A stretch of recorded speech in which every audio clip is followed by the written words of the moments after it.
170 years from now, women will earn as much as men. 170 years from now, 50% of bosses will be women. These are some pretty far-fetched stats from the World Economic Forum's Global Gender Gap Report. The report is unreliable at best and misleading at worst. Christina Hoff-Summers has a great video explaining why the report is faulty. I've left a link in the description. If a female can be president, a female can do anything. Change won't be easy, but we never asked for it to be easy. Really? You never asked for it to be easy? Seriously? You couldn't learn how to pronounce ask for this video? That's fucking lazy as fuck. At the very least, the director or the sound engineer could have had you say bask or flask and fixed it during editing. I mean, it's a pretty simple task. 9 out of 10 private equity executives are male. Only 5% of Fortune 500 CEOs are female. Well, the only way that's going to change is if more capable women strive for these positions. Fucking hell, it's like you think there's some kind of raffle at the annual patriarchy convention that distributes these jobs amongst men based on pure luck. No, the men that hold these positions hold them because they worked their fucking asses off and demonstrated they were the best people for the job.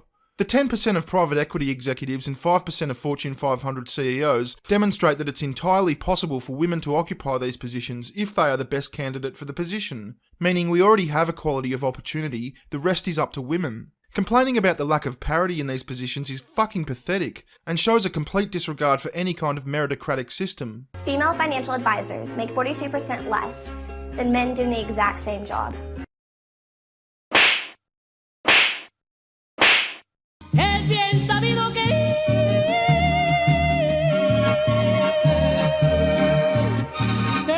Whoa, okay. I think we need to take a minute to just sit back, relax, and bask in this for a moment. It's not often you get to hear such a perfect example of inadvertent ironic comedy fucking gold. Female financial advisors make 43% less than men doing the exact same job. Only 17% of Silicon Valley tech workers are female. Women worldwide are 25% less likely to have internet access. Replacing a woman's name on a resume with a man's name will increase her chances of getting hired. While these facts and figures are discouraging, I'm not discouraged, I couldn't give a fuck. Go and get a tech job in Silicon Valley. Get a fucking internet plan. Put a man's fucking name on your resume. This all seems like pretty trivial shit. Why would I be discouraged? it will not discourage us. Oh, you're talking about you. Yeah, that makes more sense. We will continue to lean in together.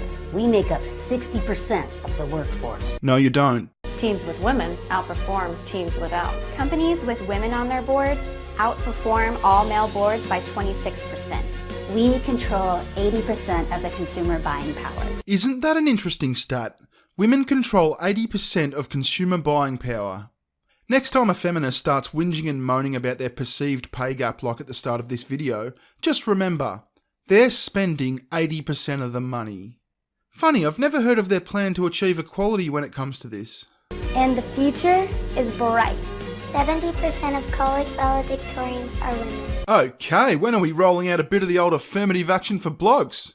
Oh, we're not? Okay, seems fair. The youngest recipient ever of the Nobel Peace Prize is a girl. And now we can add President of the United States. We cannot wait. We cannot wait. No podemos esperar. We will not wait. We will not wait. We will not wait. Lean in together. Lean in together. Lean in together. Lean in together. Lean in together. Lean in together. Lean in together. Lean in together. Sounds a little bit ominous / nepotistic, doesn't it? Like, imagine the shit we'd catch if blokes did something like that. Picture a short inspirational video with a heap of dudes talking about how we do shit better. And then we complain about a couple of minor grievances demanding that society fix them. Then finally, we all take turns of looking at the camera and saying, "Lean in together, boys." Yeah, I'm sure that'd go down like a fucking treat. Anyway, that was fun, wasn't it? Now on a completely unrelated note, we're going to have a look at a video published yesterday by the Ranting Monkey. Hey everybody, I'm the Ranting Monkey, and today we're going to talk about how Bering is just asking for it. I've been thinking about this video for a while, and I've gone back and forth on whether or not I even want to get into this, but after having just finished watching Bering's hangout with Ranting Feminist, I'm just going to go ahead and do it. Something that has absolutely just baffled me for a long time is how exactly Bering became the Antichrist of the YouTube feminist community. I get them not liking him, he certainly gives them reason not to, But so have a lot of other YouTubers. Bearing can be insulting towards the subject of his videos, but so are a lot of other people. Bearing has a large audience, but so do a lot of other people, some much bigger than him. When Bearing makes a video, a portion of his audience goes to the original video and gives the creator shit. And guess what? Same thing happens with a lot of other channels. From what I can see, this cry-bullying shit should, at the very least, be spread around a lot more. For a while I thought maybe it was because of how fast Bearing grew. His channel did kind of have a meteoric rise. I also considered that maybe it was because he's able to produce videos so quickly without them just being spam. But again and again, exceptions existed to every scenario I could think of as to why he became the subject of the hate, how he became the ultimate bully. I had one last guess, and this hangout he did with Ranting Feminists pretty much confirmed it for me. Bearing brings this shit on himself, but not because he's the cunt he's made out to be, which he can be, but it's actually the exact opposite. I want to highlight just one exchange from the hangout. I'm not going to rip on the Ranting Feminist, but she says something that just is fucking mind-blowing. They're discussing this exchange from Bearing's video, Nice Girl Misinformed About Feminism. Because in the US, a woman is raped every 6 seconds. Nope. According to the FBI, there's about 90,000 rapes per annum in the US, and that's counting men, women and children. Now there's 60 seconds in a minute, 3,600 seconds in an hour, 86,400 seconds in a day, and 31,536,000 seconds in a year. Divide this by 6 and that would mean there's 5,256,000 rapes a year in the US, about 26 times the actual number. In the interest of full disclosure, Bearing did find this video when Michael Rowlands highlighted it on Twitter, and this was at the height of Chicken Fucker's little tantrum, so part of this video being made might have just been to irritate Rowlands. However, Bearing was not mean in this video.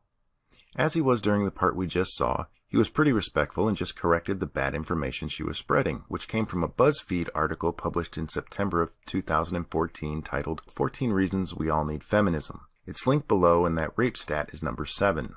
As Bearing showed, that number is just ridiculously wrong. But in the comments to the original video, which of course has been removed, PhD Christy Winters and some of her gaggle of gynocentric man-haters left replies telling the girl how right she was.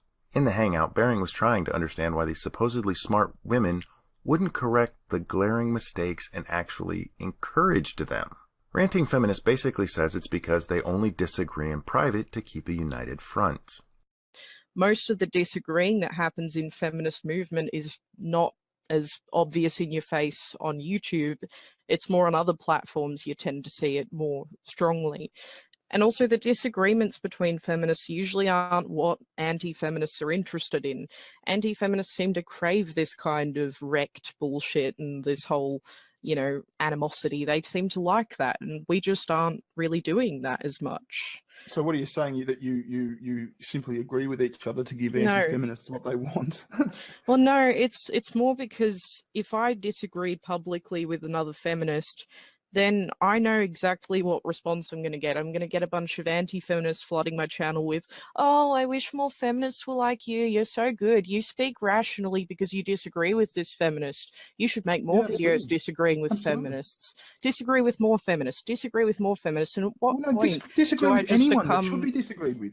Disagree with anyone that's wrong. Simple. I mean, that's what you're saying, but I feel like I don't want to end up selling out and just being another anti-feminist because it's popular. I want to say my own beliefs. And in case you missed it, what she said is that she doesn't correct other feminists, even if she thinks they're wrong, because she would be seen as rational, it would be selling out, and she wants to say what she believes. Let me repeat that. She doesn't correct people she thinks are wrong because she wants to say what she believes. What the fuck? And this is where we get to what Bearing's doing wrong. Despite all the bullshit about what a bully Bearing is, he became the boogeyman, boogie bear, because he's a nice guy. Yeah, he says cunt a lot and he can be otherwise insulting, but he seems to have a real belief in the intelligence of other people. Here we see him trying to have a rational argument with someone who says they don't say what they actually believe because they will be seen as rational. He's trying to have a logical conversation with somebody who has no use for logic. It's literally more important to these people to agree publicly than to be factually correct. Take that hive mind mentality And throw in the arrogance of how they also seem to think anyone who disagrees with them is just not as smart as they are. That's where the trouble starts brewing. Bering engages them in what should be reasoned debate, but when he doesn't agree with what they believe to be their superior intellect, it makes them angry. We saw this on the TEDx live stream he did with Demotivator and Chicken Fucker. He stood his ground with logic and facts, and that led to accusations that he supports rape. I don't want Bering to change, and I don't think he would if I asked him to. I think it's great that in this jaded world, he's still willing to try and bridge the gaps and have intelligent debates, but it's just not really possible with these people. Even as amicably as the hangout with Ranting Feminist ended, nothing changed. Even being shown how illogical she was didn't make a fucking dent. In her mind, it was just a difference of perception. Solidarity with people who are absolutely, unquestionably wrong, but on her side, is more important than facts or being right. That's insanity. But at least I have my answer. Bering became the boogie bear because that cunt is just too fucking nice. Silly bear. Hear that, Fisty Splinters, you sour-faced fucking cunt? I'm too fucking nice, that's my problem. Anyway, go and have a look at the Ranting Monkeys channel and I'll be here practicing not being fucking nice. Cheerio. Cheerio. Valentine's